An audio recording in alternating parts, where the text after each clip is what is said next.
पता नहीं क्या हो रहा है उनको, एकदम हाथों में आ गए। आप हाँ बेटे जल्दी आओ। अभी आप प्लीज हौसला रखें, मैं एम्बुलेंस को कॉल कर रहा हूँ, आप वो लेके हॉस्पिटल पहुंचे, मैं आपको वहीं मिलूंगा। वहाँ जल्दी पहुँचो। और जब तक एम्बुलेंस नहीं आती आप फौरन अब्बा को उनकी दवाई दें। मैं जा रही हूँ उनके पास।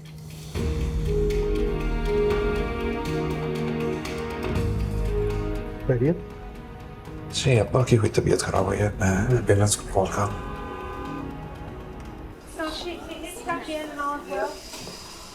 मम्मी भाई क्या हुआ? नहीं, कैसे हैं अम्मा? फिक्र ना करो, अब्बा स्टेबल हूँ। डॉक्टर ने इतनी बातें सुनाई मुझे, कैसे घर वाले आप लोग ख्याल नहीं रखते, मैं क्या करूं? वो कुछ खाते हैं ना पीते, मेरा क्या कसूर? देख सकती हूँ। नहीं वो अभी यार मैं किसी को जाने नहीं दे रहा, तुम थोड़ी देर वेट कर लो, वो अब्बा के 2-3 टेस्ट करेंगे फिर डिस्चार्ज कर दूँगा। फिक्र ना करो, इंशाल्लाह सब ठीक हो जाएगा। पता नहीं क्या हो गया था, हर वक्त बुझे से खफा से रहते थे मुझसे। मैं खाने को दे रही थी तो खाना नहीं खा रहे थे, दवाई दे रही थी तो दवाई नहीं ले रहे थे। पता नहीं, मुझे तो ऐसा लगता था मेरी सारी खिदमत बेकार चली गई, और जैसे वो मुझे जिम्मेदार समझ रहे हैं, जैसे मैंने मुस्तफ़ा को चोरी की तरगीब दी हो, जैसे वो मेरी वजह से वो गया हो, सब जिम्मेदारी मेरी है जैसे। प्लीज प्लीज आप हौसला करें, कोई आपको गलत नहीं कह रहा, अब्बा बस बीमारी की वजह से थोड़ा हसास हो गए थे, इसलिए थोड़ा वक्त गुजरेगा ठीक हो जाएंगे, प्लीज।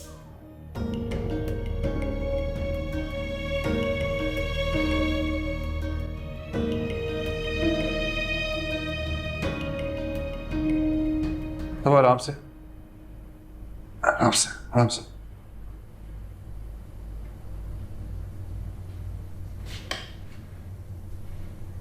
आराम से प्लीज, आराम से।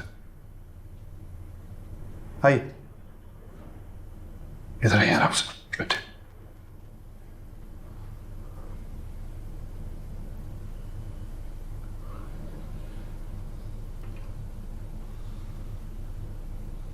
आप कंफर्टेबल हैं अब्बा? चलो शुक्र है सब खैरियत रही और अंकल घर आ गए कम से कम। हाँ थैंक गॉड। अब आपने बच्चों की तरह जिद बिल्कुल नहीं करनी, सिद्रा इनकी डाइट का और मेडिसिन का खास ख्याल रखना है। सिद्धरा हम घर चले, हमजा अम्मी के पास है ना, उन्हें तंग कर रहा होगा। कैसे जा सकती हूँ, दिल कैसे मानेगा मेरा? दवाओं का भी तो ख्याल रखना है। हाँ जी रुक जाऊँ प्लीज। चलो तुम आराम से अंकल के पास रुको, कल आ जाना, ठीक है? मैं आज चले जाऊंगा। अब्बा के लिए पानी मंगवाओ। जुबैदा जुबैदा अच्छा जल्दी से पानी लेकर आओ प्लीज। यहाँ ये भी अपसेट है।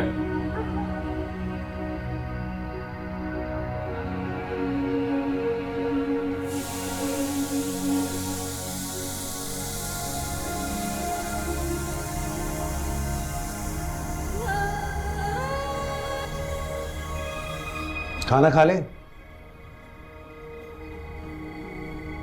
कब तक ऐसे मुंह सुजाए बैठी रहोगी? हो गया ना?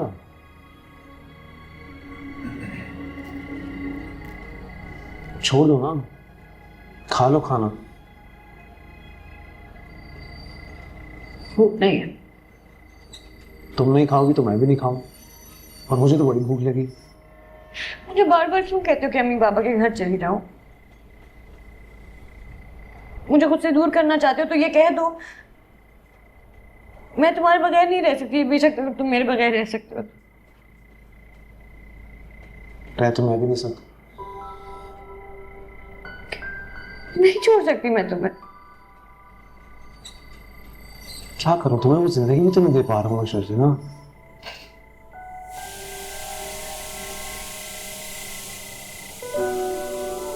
नहीं छोड़ सकती। जानता हूं, ये तुम ही तो हो जो मुझसे सच्ची मोहब्बत करती। आखिर तो सबने दिखा दिया बस। तो फिर मुझे कहना बंद कर दो ना, बस आज के बाद प्लीज नहीं कहना कि अम्मी बाबा के चले जाओ। मुझे नहीं तुम्हें छोड़ के कहीं भी जाना। ठीक है पैसे नहीं है, भूखे रहेंगे, ठीक है इकट्ठे भूखे रह लेंगे। बेहतरीन जिंदगी तो इकट्ठे गुजार लेंगे। अच्छे हालात होंगे या बुरे, बस इकट्ठे रह लेंगे ना, छोड़ के नहीं जाना। बोलूंगा, वादा करता हूँ नहीं बोलूंगा। पर भूखे क्यों रहेंगे भाई? मतलब आलू बैंगन। सॉरी।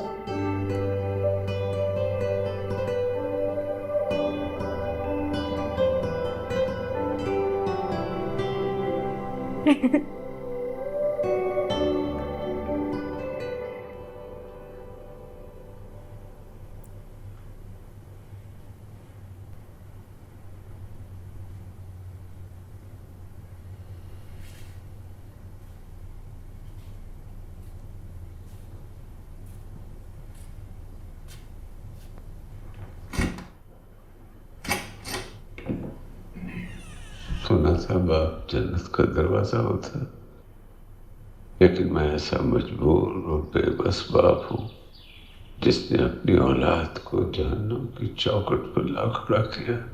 सॉरी मुस्तफा, तुम्हारा गुनाहगार हूँ। अब्बा अस्सलाम वालेकुम। उठ गए आप? वालेकुम अस्सलाम बेटा।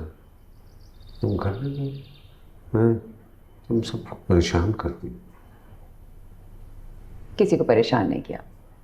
अच्छा बताएं, नाश्ता क्या करेंगे? मैं अपने हाथ से बना के लाती। भूख नहीं है मुझे। अब इस तरह आपकी तबीयत खराब हो जाएगी। आप ना करें इस तरह अपने साथ। परेशान हैं मुस्तफ़ा को लेकर?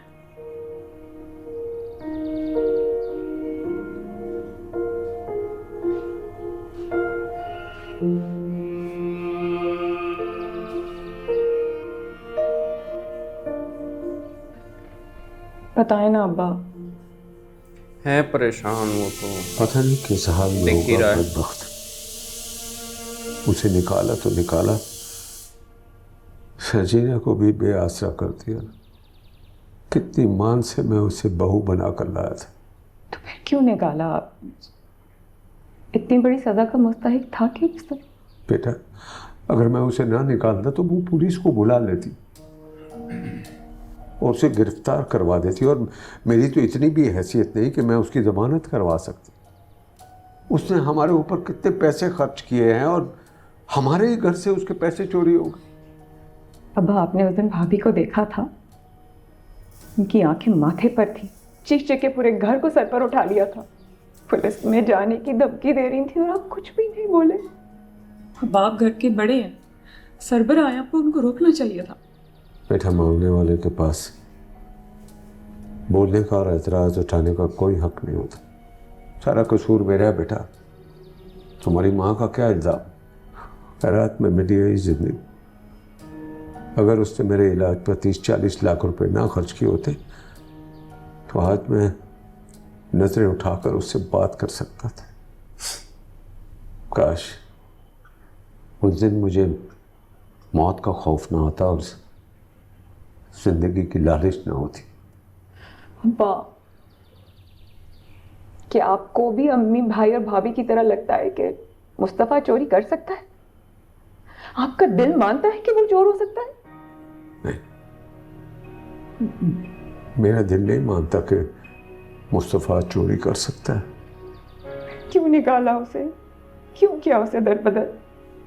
बेटा, उस वक्त बेबसी की हालत में मेरे यही समझ में आया कि उसको किसी तरीके से पुलिस से बचा लूं और फिर रुबाब का गुस्सा ठंडा हो जाए।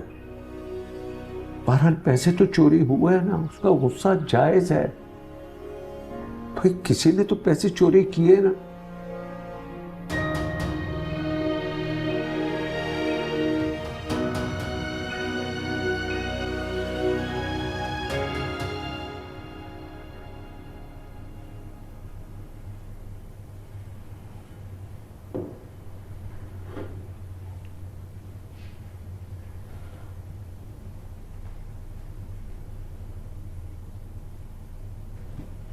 आइए नाश्ता कर लीजिए। मूड नहीं है। अपना मूड ठीक कर लें। क्या हो गया आपको? देखा था तुमने मेरी फूल जैसी बच्ची को इस मुस्तफ़ा ने किस जगह पे जाकर डाला है। खुद तो किसी काबिल है नहीं, मेरी बेटी को भी ख्वार करके रख दिया है। वो जगह है शर्जीना के रहने के काबिल। सलमा, बहुत बड़ी गलती हुई मुझसे, बहुत बड़ी गलती हुई मुझसे जो मैंने अपनी हीरे जैसी बेटी इस शख्स के साथ ब्याह दी। प्लीज प्लीज मुझसे अपने जज्बात और गुस्से को काबू में रखें। मत भूलें, शर्जीना मुस्तफ़ा की बीवी है और वो उसे बहुत चाहती है। वो उसे जहां भी रखेगा वो खुश रहेगी। अगर उसके खिलाफ एक बात भी कही तो शर्जीना को पसंद नहीं आएगी ये बात।